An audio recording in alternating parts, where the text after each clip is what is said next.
Hi, this is Nathan Pierce from F5 Network's Programmability and Orchestration team. This is the third episode in the iWorkflow 101 series. In the last episode, we went through the installation and setup, including the licensing of the iWorkflow platform. So this week, what we're going to do is run through the deployment of an application services policy. We're just going to use the pre-installed f5.http policy, and we're going to set up using the administrator account how that template is presented in a catalog. And then what we're going to do is we're going to log in as a tenant and deploy an application services policy onto our big IP we discovered last week. So this is the environment. Once again, it's just an iWorkflow talking to a big IP virtual edition, and we got a few web servers running in the background. So back to the web interface. I've already logged in here. So just a quick recap. We discovered a big IP last week. It upgraded the REST framework. And then what we did is we created a cloud. This is the conduit through which the tenant can deploy application delivery policy. So we've just used a local private big IP cloud connector. You also have VCMP and Cisco APIC and VMware NSX environments. We just have the big IP one for this demo and the one big IP within that cloud connector. And also what we set up was a tenant. So a tenant, these have access to the cloud connectors. And we have our user, the ops user at the very end, so user one that we created. So what we'll do now is we're going to create a catalog for that user. And in the catalogs, we add application services templates. So I'm just going to create a basic one, nothing too clever here in the naming. We're going to call it service type A. But in your environment, you might have 3, 4, 20, even 100 different types of services where you know the settings in the environment, and you can predetermine these in these templates so that operations staff, they only need to fill in 1, 2, 3, very small subset of information to deploy all of that predetermined settings and configuration. So I'll show you what I mean here. We've got service type A. What we're going to do is we've got our cloud, all clouds. We only have the one, which has got the big IP on the end of it. And then we have the application templates. So these are F5 iApps. If you're not familiar with them, take a look on Dev Central. These are our application templates. Now, a simple iApp might have hundreds of commands in the background. But by using the iApp, we just give it a small amount of information. We also have, there are actually more of them on there. In case you're wondering where the others are, and you can even add your own onto your big IP devices. This particular one, they all have the F5 at the beginning. These are ones that are tested and validated by F5. So we're not going to just accept all the defaults because I'm going to show you the power of these iApp templates. We're going to go with common options, but then we're going to tweak it a little. So we'll select f5.http, and straight away we're presented with the options. And in our environment, we're listening on a different port for the pool members. So instead of listening on 80, we're actually listening on 8080. So we want to set this template up to give the tenant the ability to choose what port. Now, in this environment, what's important in these templates is the tenant editable field. So anything with the blue tick there, the tenant is allowed to change. You'll notice there's more than just those few settings. There's a lot of things behind the scenes going on here.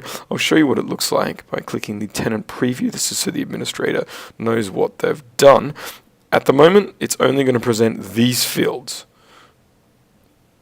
Now, if we go back and we change pool members, ports, we're not going to change the number. We're just going to say that it's editable now by the tenant. So if we once again hit tenant preview, you'll notice this wasn't here before. So it's still going to leave the default HTTP port of 80, but what it gives you now is the option for that tenant to alter that port. Now, if it's suitable for your environment and you never leave your servers listening on 80, you can suggest they use 8080. Maybe not, up to you. So we're just going to hit save on that one now. So there we've got an entry in our catalog. Now this catalog, as you saw, was connected to already my cloud, which has our big IP. So it's already associated with a certain cloud, which is associated with a certain tenant. Now you might have been asking, if you've used IApps before, why there were only so few options. There's actually a lot more options than that. Well, when we created the template, I'll just show you another one. If we go to all options, not only do you get to see every single iApp that's on there, including the one we've created and extended ourselves, but if we just select HTTP, you now get a lot more going on: delivery optimization, IRLs, application health. So you can get to all of the features if you want, if you need that for your environment, but also actually if you've only got a few things to tweak, you can make your life a lot easier by just exposing the common options. We don't restrict that down to just the few that I use today, but for the simplicity of this demonstration, we'll just use the common options as we did. So now that we've got a catalog that's presented, we're going to just, once again, there's nothing on my big IP. This is the big IP that we're connected to. There's 10.128.1.128. It's currently, we'll just reload that. Nothing on here. So now what we're going to do is we're going to log out. And we're going to log in as our tenant, which was called user1. And we'll log back in. You'll notice, once again, very little options available to the tenant. Their job's only to deploy applications and services, not to configure the iWorkflow platform in its environment. So here we have plus next to services. The administrator does not have that option. The administrator of iWorkflow only sets the environment up. The tenant deploys the applications. Now in this one we have only one option because that was the one we created, service type A. So let's create a test application. We'll use something pretty simple like natelab.local. It's the domain I gave for my environment, and let's take another look. What was the IP address we gave ourselves for the VIP? 10.128.10.20. So that's the virtual IP address on the outside. Now we're going to add in some servers for it to talk to. We've got 10.2.8.20. 21. We're going to change this to 8080, otherwise it would not work. And then I've actually made a slight tweak to my environment from this diagram. Previously I had one IP address with two different ports. A number of people requested that I actually do them as separate IP addresses, so replicated their environments. So what I've done now is I've got .1 and 20.2, and they're both listening on 8080. So I should really update that diagram, but I'm sure you follow. 20.2 to reflect the new environment. There we go, and then we're going to do the domain.